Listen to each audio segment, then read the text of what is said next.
Okay, good morning students. हम जो है आपका chapter number first the sentence start करने वाले हैं ग्रामर का आपका, ठीक है। तो बिफोर स्टार्टिंग द चैप्टर हम जो है इसके बारे में डिस्कस करेंगे, इसकी सेंटेंस की डेफिनेशन क्या होती है, सेंटेंस कितने टाइप के होते हैं, ये सारी चीज़ें हम देखने वाले हैं, ठीक है। तो let's start. The sentence, a sentence is a group of words that makes complete sense, ठीक है। सेंटेंस एक्चुअल में होता है क्या है, ग्रुप ऑफ वर्ड्स होता है जिसको प्रॉपर अरेंजमेंट करके या ग्रामेटिकली करेक्ट करके वर्ड्स को पुट किया जाता है एक साथ, और जो है वो वर्ड्स को जब एक साथ पुट किया जाता है तो पूरे ग्रुप ऑफ जो वर्ड्स है वो एक कंप्लीट सेंस देते हैं, यानी उसका कोई पर्टिकुलर मीनिंग होता है। आप कुछ भी वर्ड्स को अरेंज करके नहीं लिख सकते हैं, ठीक है। तो वो आपका सेंटेंस होता है, यानी a sentence is a group of words that makes complete sense, ठीक है। Here are some examples of the sentences. Let's see, the peacock is dancing, मोर डांस कर रहा है, ये आपका सेंटेंस है। The chickens are very cute, है ना। How lucky the cock is to find a nut, don't they all look happy, the hen loves to eat worms, ठीक है। तो these all are the examples of sentences. In the sentences given above we see that, अब देखते हैं अगर एक sentence में क्या क्या चीज़ें जो है आपकी कॉमन होती है। तो पहला आपका ये है, the words are placed in a proper order, जो अपन ने डेफिनेशन में पढ़ा, वर्ड्स को क्या एक प्रॉपर ऑर्डर में अरेंज करके रखा गया है। All the sentences begin with a capital letter, आपका कोई भी सेंटेंस हो वो किससे शुरू होगा, वो कैपिटल लेटर से आपका स्टार्ट होगा। All the sentences have at least one verb, her sentence के अंदर आपकी एटलीस्ट वर्ब होती है। जैसे वर्ब इसमें यहाँ पर ये वर्ब डांसिंग है, ठीक है। How lucky the cook is to find आपका वर्ब है, लुक आपका वर्ब है, ईट आपका वर्ब है, ठीक है।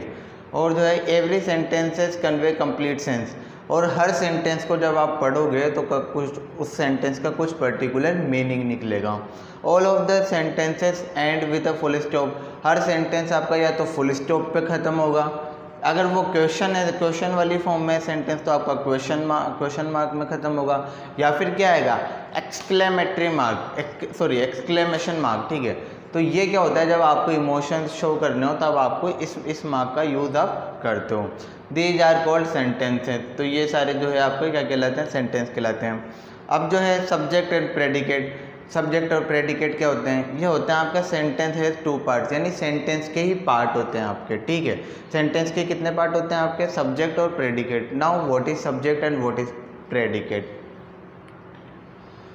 सब्जेक्ट की definition you can see that the name of the person or thing we speak about is called the subject. मतलब क्या होता है, the name of the person, मतलब किसी भी सेंटेंस में कोई भी अगर कोई काम कर रहा है, कोई भी पर्टिकुलर पर्सन या जिसके बारे में बात की जा रही है, तो that person is called subject. The name of the person or thing we speak about is called subject, ठीक है।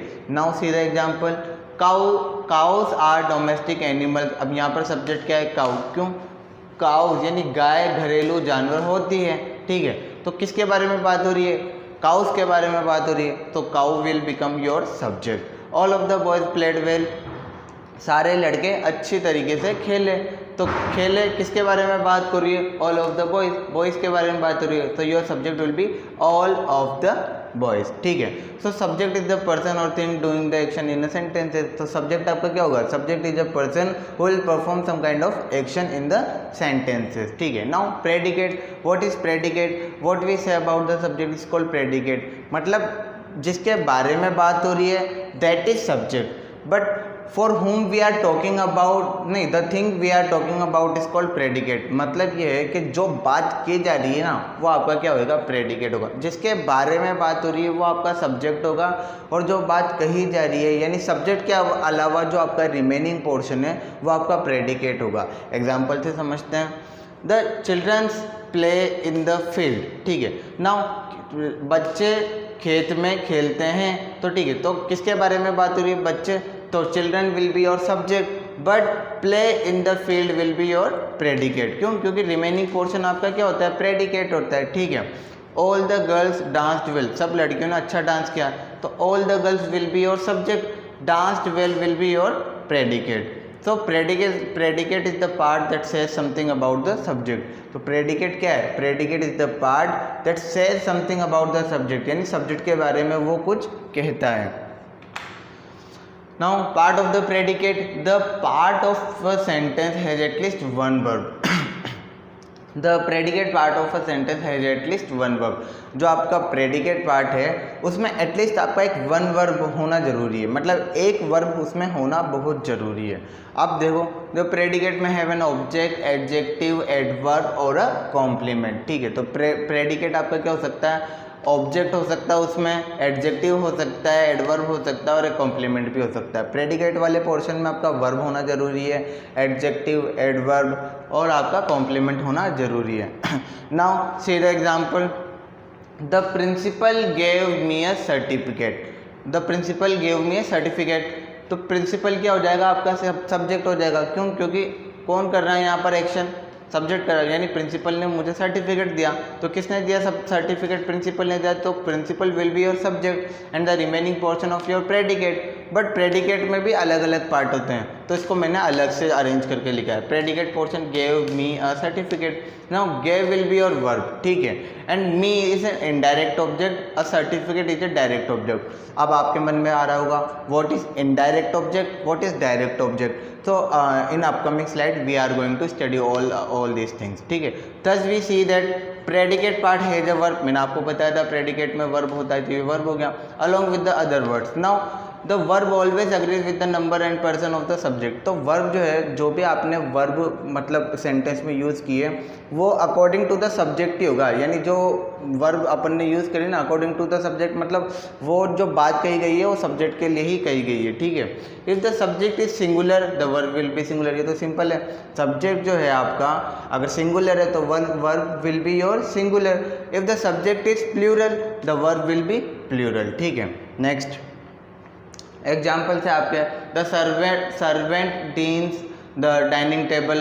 तो यहाँ पर जो है सब्जेक्ट क्या है आपका, सर्वेंट यानी सिंगुलर है, तो वर्ब भी क्या हो जाएगी, सिंगुलर हो जाएगी। सर्वेंट जो है आपका एक ही तो सर्वेंट यानी सिंगुलर हो जाएगा, तो डाइनिंग डीन्स ये आपकी सिंगुलर वर्ब है यहाँ पे। द बॉयज़, ये आपके द बॉयज़ क्या है, प्लूरल सब्जेक्ट है, तो ये प्ले आपकी कौन सी हो जाएगी, प्लूरल वर्ब हो जाएगी, ठीक है। अब ऑब्जेक्ट, जब मैंने बोला था इनडायरेक्ट और डायरेक्ट ऑब्जेक्ट क्या होते हैं, वो ऑब्जेक्ट वाले पोर्शन में हम डिस्कस करने वाले हैं। Now what is object, sentence में have two object, direct object और इनडायरेक्ट ऑब्जेक्ट। ऑब्जेक्ट कितने हो सकते हैं आपके, डायरेक्ट हो सकते हैं और इनडायरेक्ट हो सकते हैं। तो लेट्स सी डायरेक्ट ऑब्जेक्ट क्या है, direct object is always a thing or something as a pen, a box, a chair, book, a house or etcetera. Direct object आपका बेसिकली होता है क्या, नॉन लिविंग थिंग्स जो होती है ना आपकी, वो डायरेक्ट ऑब्जेक्ट होती है। जैसे इसमें एग्जांपल दिया हुआ, पेन नॉन लिविंग है, अ बॉक्स नॉन लिविंग है, चेयर आपका नॉन लिविंग है, अ बुक नॉन लिविंग है, अ हाउस क्या है, नॉन लिविंग है, ठीक है। इसको एज ए एग्जाम्पल आप समझ सकते हो, बाकी तो आपको याद रखना ही है, ठीक है। But what is indirect object, indirect object is always the objective form of a personal pronoun as me, him, her, as them, ठीक है। तो आपका यानी यहाँ पर अगर अपन नॉन लिविंग थिंग की बात करें तो इनडायरेक्ट ऑब्जेक्ट में अपन किसकी बात करेंगे, लिविंग थिंग्स की बात करेंगे, ठीक है। Let's see the example, my mother gave me a mango, ठीक है। My mother gave me a mango, मेरी माता ने मुझे आम दिया, ठीक है। तो ये my mother will be your subject and this portion will be your predicate. Now gave will be your verb, ठीक है। एंड मी क्या हो जाएगा आपका, इनडायरेक्ट ऑब्जेक्ट हो जाएगा, यानी मेरी माता ने, मी यानी मुझे, और मुझे क्या हो गया, मुझे इज अ लिविंग थिंग, तो ये क्या हो जाएगा आपका इनडायरेक्ट ऑब्जेक्ट, क्योंकि मैंने इनडायरेक्ट ऑब्जेक्ट में आपका लिविंग थिंग्स के बारे में बताया था। जबकि अब मैंगो, मैंगो क्या हो जाएगा आपका, नॉन लिविंग थिंग हो जाएगा। जब मैंने बताया था box, a chair, book will be और क्या हो जाएगा, डायरेक्ट ऑब्जेक्ट। तो this will be your direct object, this will be your indirect object. Hope this will. It is very important to distinguish between the direct and indirect object when we change sentence from the active voice to the passive voice, ठीक है। जब अपन active voice से passive voice बना रहे हैं ना, तो आपको डायरेक्ट ऑब्जेक्ट और इनडायरेक्ट ऑब्जेक्ट के बीच में डिफरेंस क्लियर होना बहुत ज़रूरी है, ठीक है। Only one of the object is taken to the subject position, the other is retain in the object position, ठीक है। सेंटेंस में आपके दोनों रहेंगे, डायरेक्ट ऑब्जेक्ट भी रहेगा, इनडायरेक्ट ऑब्जेक्ट भी रहेगा। लेकिन जब अपन पैसिव वॉइस बनाते हैं ना, तो हम कौन से वाले ऑब्जेक्ट को आगे लेके जाते हैं, वो हमें ज़रूरी, क्योंकि हम हमेशा जब पैसिव वॉइस बना रहे हैं ना, तो हम जो है हमेशा इनडायरेक्ट ऑब्जेक्ट को ही आपका लेके जाएंगे, सॉरी डायरेक्ट ऑब्जेक्ट को ही आपका लेके जाएंगे, ठीक है। अब mango was given to me by mother, ठीक है। तो अब mango was given to me by mother, तो जैसे पुराना वाला जो एग्जांपल है, my mother give me a mango, ठीक है। तो अब इसमें क्या है, मैंगो यानी डायरेक्ट ऑब्जेक्ट को देखो हम आगे ले गए। अब मैंगो डायरेक्ट ऑब्जेक्ट को क्या ले गए अपन, आगे ले गए, ठीक है ना। आपको इनडायरेक्ट ऑब्जेक्ट को आगे नहीं लेके जाना है। देख लो आप एक बार और, my mother give me a mango, ठीक है। तो मैंगो आपका क्या चल गया, आपका आगे चल गया, ठीक है। यानी डायरेक्ट ऑब्जेक्ट आगे जाता है आपका, इनडायरेक्ट ऑब्जेक्ट आगे नहीं जाता। तो आपको दोनों के बीच में डिफरेंस क्लियर होना बहुत जरूरी है। Now I was given a mango by mother, लेकिन अगर आप दूसरे तरीके से बनाना चाहते हो तो आई वॉज गिवन तो जो है आपका जो कन्वर्ट हो गया आपका, ये मी किस में कन्वर्ट हो गया आपका, आई में कन्वर्ट हो गया आगे जाके, ठीक है। द प्रेडिकेट में कंटेन अ कॉम्प्लीमेंट, अब जो है प्रेडिकेट में हमने देखा वर्ब हो सकता है, ठीक है, ऑब्जेक्ट हो सकता है, लेकिन एक और चीज़ क्या है, द प्रेडिकेट में कंटेन अ कॉम्प्लीमेंट, प्रेडिकेट के अंदर एक कॉम्प्लीमेंट भी हो सकता है। कॉम्प्लीमेंट क्या होते हैं, कॉम्प्लीमेंट होते हैं आपके या तो उसमें नाउन हो सकता है, एडजेक्टिव हो सकता है, एडवर्ब हो सकता है, लेकिन नाउन एडजेक्टिव वर्ब हमेशा, नाउन एडजेक्टिव और एडवर्ब हमेशा वर्ब के बाद आते हैं। कौन सी verb, complement is usually a noun or an objective. Complement आपके क्या होते हैं, या तो वो नाउन होते हैं या एडजेक्टिव होते हैं, और हमेशा ये किसके बाद आते हैं, इस तरह की वर्ब आते हैं ना, इसके बाद आते हैं। जैसे मैंने बोला शी इज़ अ बॉय, तो बॉय क्या हो गया, नाउन हो गया, इसके बाद आया तो बॉय, है ना। आई एम सॉरी, जैसे मैं बोलता हूँ आई एम राहुल, तो एम के बाद आया राहुल, राहुल क्या हो गया आपका, नाउन हो गया, ठीक है। तो are, was, were, has, have, had, seem, look, appear, इन सारी वर्ब के बाद जो भी आते हैं आपको, वो तो या तो नाउन हो सकते हैं या आपके एडजेक्टिव हो सकते हैं या आपके क्या हो सकते हैं, वो वर्ब हो सकते हैं, ठीक है। नाउ आपका जो है एग्जाम्पल्स है, दे आर प्लेयर्स, आर के बाद आ रहा है तो प्लेयर्स आपका क्या हो जाएगा, नाउन हो जाएगा, और ये नाउन क्या है आपका, कॉम्प्लीमेंट है। The girls seem to be happy, तो कॉम्प्लीमेंट क्या हो जाएगा यहाँ पे, एडजेक्टिव, ये यहाँ पे कॉम्प्लीमेंट है आपका एडजेक्टिव है, ठीक है। सीम के बाद क्या रहा है, हैप्पी, तो ये हैप्पी आपका क्या है, एडजेक्टिव है, ठीक है। द प्रेडिकेट में हैव एन एडवर्ब, तो प्रेडिकेट में एडवर्ब भी हो सकता है, ठीक है। The principal welcome the guest politely, तो पोलाइटली आपका क्या है, एडवर्ब है। एब्सेंट आपका क्या है, एडवर्ब है, ठीक है। वी वर एब्सेंट यस्टरडे, ठीक है। तो ये तो हो गई बेसिक बात। अब अपन सेंटेंस अगर पढ़ रहे थे तो सेंटेंस में कितने टाइप के होते हैं वो हम डिस्कस करने वाले हैं। Kinds of sentences, kinds of sentence यानी सेंटेंस कितने टाइप के होते हैं। Notice the type of sentences in the above conversation, they are different types, ठीक है। इन सारे सेंटेंस को रीड करते हैं और देखते हैं इनके बीच में क्या क्या डिफरेंस है। How are you mister doggy, ठीक है, आप कैसे हैं mister doggy. I am fine cutie, how fatty you have become, please keep quiet, don't disturb me, ठीक है। तो देखो how are you mister doggy, ये आपका इंट्रोगेटिव है, क्यों, क्योंकि इसमें क्वेश्चन पूछ रहा है, ठीक है। आई एम फाइन क्यूटी स्टेटमेंट और असर्टिव, ये सारे क्या होते हैं ये हम डिस्कस करेंगे आगे, ठीक है। How fatty you have become exclamatory है, प्लीज़ कीप क्वाइट। तो आप देख सकते हो ये सारे सेंटेंस जो है आपके अलग अलग है, मतलब, ठीक है। मतलब कोई किसी में क्वेश्चन पूछा जा रहा है, किसी में ना इमोशंस को शो किया जा रहा है, किसी में नेगेटिव है, किसी में आपका सिंपल है, वैसे ऐसे ही कोई बात बोली जा रही है। तो आपके इस तरह के अलग अलग टाइप के सेंटेंस होते हैं, तो उनको एक कैटेगरी में रखा गया है, वो हम डिस्कस करने वाले हैं। तो सबसे पहले आपका आता है, फर्स्ट टाइप आता है असर्टिव सेंटेंस और स्टेटमेंट्स, जो आपके सिंपल होते हैं। क्या होते हैं, the group of words that expresses a fact, an occurrence, an event or a condition is called a statement और असर्टिव। आपके क्या होते हैं असर्टिव, या तो वो कोई फैक्ट शो कर रहे हैं या कोई अकरेंस हो या फिर किसी इवेंट के बारे में जनरली उसको बताया गया है, ठीक है। जैसे मैंने बोला शिवन लिव्स इन मुंबई, ना इसमें क्वेश्चन पूछा जा रहा है या किसी तरह की नेगेटिव बात की जा रही है, कुछ नहीं, बस सीधा आपको बताया जा रहा है, तो ये असर्टिव सेंटेंस हो जाएगा। Shivam lives in Mumbai, positive, positive मतलब इसमें कोई नेगेटिव बात नहीं की जा रही, तो क्या हो जाएगा, पॉजिटिव हो जाएगा। तो शिवम मुंबई में रहता है। The cows are grazing in the field, यानी गाय खेत में चारा चर रही है, तो ये आपका पॉजिटिव हो जाएगा। The peon is not ringing in the bell, ये भी आपका असर्टिव तो है लेकिन ये नेगेटिव हो जाएगा, क्यों, क्योंकि इसके अंदर आपका क्या आ रहा है, नॉट आ रहा है। Now the players did not stay in the play ground, players जो है प्ले ग्राउंड में स्टे मतलब रुके ही नहीं वो, तो डिड नॉट, नॉट आ रहा है तो आया, ये आपका हो जाएगा नेगेटिव।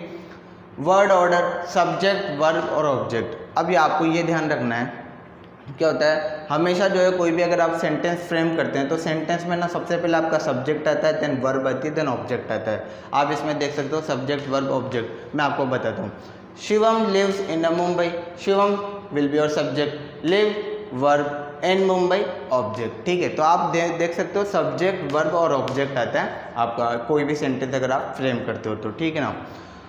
नाउ कभी कभी आ जाता है अगर आपको नेगेटिव बनाना है, subject helping verb not main verb object और नेगेटिव बनाना है तो कैसे। अब देखो ये वाला एग्जांपल आप देख सकते हो, the player did not stay in the playground.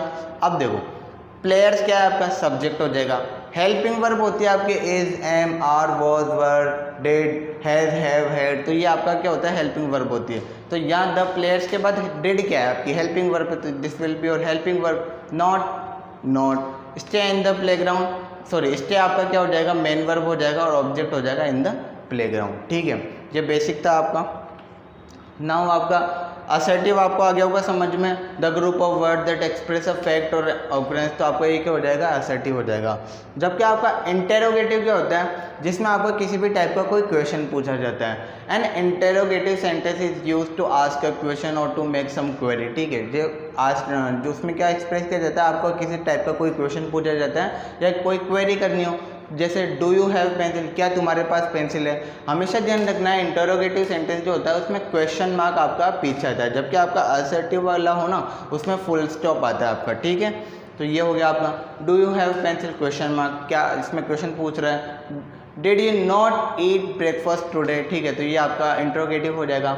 When did you come from Agra, where will you go now, तो ये सारे आपके क्या हो जाएंगे इंट्रोगेटिव के एग्जाम्पल्स हो जाएंगे जिसमें क्वेश्चंस को पूछा गया है। वर्ड ऑर्डर क्या होता है इनका, हेल्पिंग वर्ब हमेशा आपकी क्या आती है आगे आती है, सब्जेक्ट मेन वर्ब और ऑब्जेक्ट। ठीक है, और क्वेश्चन मार्क आता है। ठीक है, अब हेल्पिंग वर्ब मैंने बताया था आपका डू, डिड, है ना, और आपका has, have, is, am, are वगैरह आपका क्या होता है, तो ये डू आपका क्या है यहाँ पे हेल्पिंग वर्ब है, यू आपका पता है ये सब्जेक्ट है, मेन वर्ब क्या है यहाँ पे, मेन वर्ब यहाँ पे आपका ये हैव हो जाएगा और ऑब्जेक्ट क्या हो जाएगा पेंसिल हो जाएगा। एक और अपन देख लेते हैं। ठीक है, did you not eat breakfast, did आपका हेल्पिंग वर्ब हो जाएगा, यू आपका सब्जेक्ट हो जाएगा, नॉट आपका क्या हो जाएगा नेगेटिव, ईट आपका मेन वर्ब हो जाएगा। ठीक है, इम्पेरेटिव सेंटेंस। अब इम्पेरेटिव सेंटेंस क्या होते हैं, the sentence that express N order, command, request, advice, proposal और सजेशन इज कॉल्ड, आपका क्या होता है इम्पेरेटिव सेंटेंस होता है। क्या होता है बेसिकली, जिसमें आपका या तो कोई किसी को ऑर्डर दिया गया हो, किसी को कमांड दिया गया हो,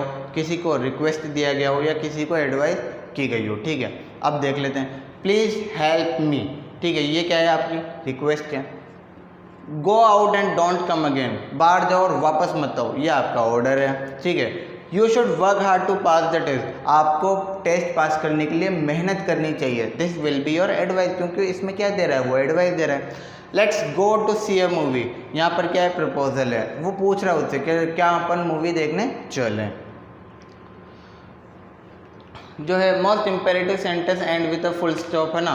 ज़्यादातर इम्पेरेटिव सेंटेंस आपके फुल स्टॉप के साथ एंड होते हैं, but some of the imperative sentence ends with a exclamatory mark. ठीक है, जब कुछ आपके जो है इसके साथ हेल्प होते हैं, कुछ जो है इम्पेरेटिव सेंटेंस आपके एक्सक्लेमेटरी मार्क के साथ एंड होते हैं। ठीक है, एग्जाम्पल से बी क्वाइट, ये क्या एक तरह का ऑर्डर है और ऑर्डर इसके देखो यहाँ पर एक्सक्लेमेटरी मार्क लग रहा है। गो एंड सिट देयर, यहाँ पर भी एक्सक्लेमेटरी लग रहा है।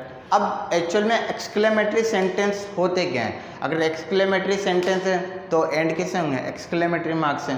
अ sentence that express some sudden feeling, किसी तरह की feeling, sudden feeling of joy, sorrow यानी कोई उदासी, एंगर गुस्सा, और अप्लॉज या तारीफ को अगर अपन को शो करना है, यानी आपको कि सडन यानी आपको खुशी व्यक्त करनी है, आपको सैडनेस व्यक्त करनी है, एंगर शो करना है, अप्लॉज यानी तारीफ आपको शो करनी है, तो वो कौन से सेंटेंस होते हैं आपके exclamatory sentence. Example, what a lovely flower, कितना सुंदर फूल है। ठीक है, तो ये आपको क्या किसी की तारीफ कर रहे हो और आप खुश हो रहे हो, तो यहाँ पर क्या रहा है एक्सक्लेमेटरी मार्क है। This shows that you are like you are showing some kind of happiness in yourself, तो यह क्या हो जाएगा what a lovely flower, bravo, excellent shot. ठीक है, ये आप तारीफ कर रहे हो तो यहाँ पर एक्सक्लेमेटरी मार्क आएगा, ये गलत लिखा हुआ है।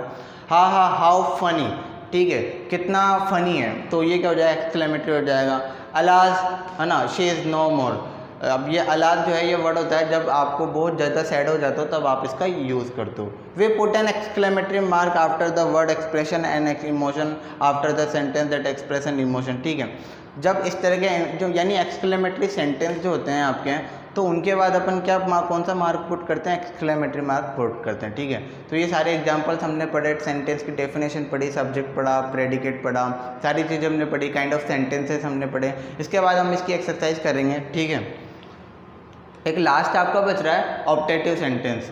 ऑप्टेटिव क्या होता है? An optative sentence is used to express wish, prayer, boon और कर्स, ठीक है। क्या एक्सप्रेस करता है? विश एक्सप्रेस करता है, प्रेयर, बोन और कर्स, ठीक है। एग्जांपल देखते हैं, मैं यू लिव लॉन्ग, ये क्या है आपका? विश है, ठीक है ना, सॉरी प्रेयर है। मैं गॉड ब्लेस यू, ये विश कर रहे हैं। God to help if I were a leader, क्या ये क्या है आपका? विश है, ठीक है ना, और ये सारी आपकी क्या है? प्रेयर है, ठीक है। तो ये वाले आपके सेंटेंस कौन से हो जाएंगे? ऑप्टेटिव सेंटेंस हो जाएंगे, ठीक है। तो ये आपका लास्ट था, सारे सेंटेंस काइंड ऑफ सेंटेंस हमने कंप्लीट कर चुके हैं, ठीक है। इसके बाद हम एक्सरसाइज करेंगे, ठीक है। कितने मिनट का